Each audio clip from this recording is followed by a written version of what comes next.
AC3, it's a big deal for us. We sort of had that core challenge when we started a couple of years ago to figure out what is key to the franchise and is something that should never change. Maybe a sound effect at that level of like the sound of the eagle when you do a leap of faith. Like what is it that's just part of the brand and people love and can come back forever and ever, and what needs a new coat of paint. So we've spent a lot of time with it.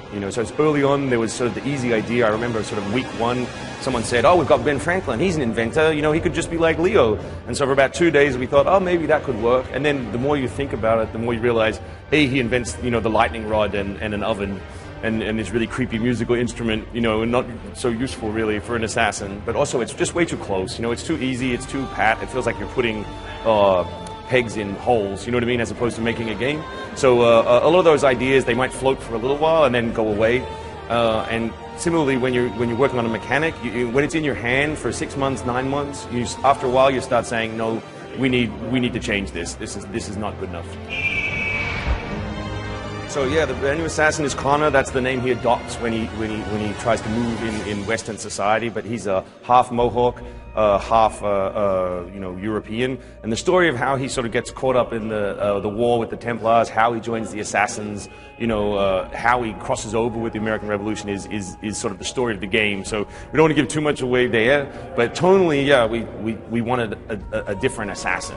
So Altair is driven by duty. It's his job to be an assassin. He goes to work and kills people. And then Ezio is this amazing character, where he makes love to all the women and he kills all the guys, and he's sort of like Errol Flynn a little bit. You know what I mean? He cracks a joke and then jumps off the boat. Conor is driven mostly by this concept of doing what's right. He fights injustice, whether it's his, trying to fight for his people and their future in America, or it's occasionally on one side or the other of the war for independence. And we just want him to be tonally different, to be someone fresh for people.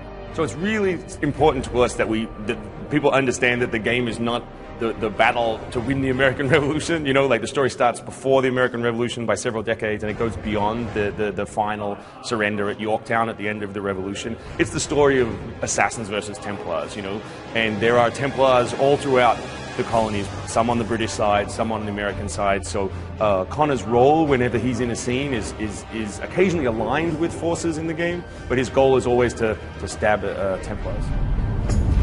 Conor's base fight style is a two-handed style, so it could be tomahawk and knife, or it could be assassin's blade and knife. And we wanted this idea that an average player could be, could kill, 5 or 6 people, but wouldn't be able to do it cleanly in a fluid sequence. We wanted the gap for player skill to be chaining together all of the different moves. So you can chain together, kill hand to hand, pistol shot, then back to hand, and we think it's fun.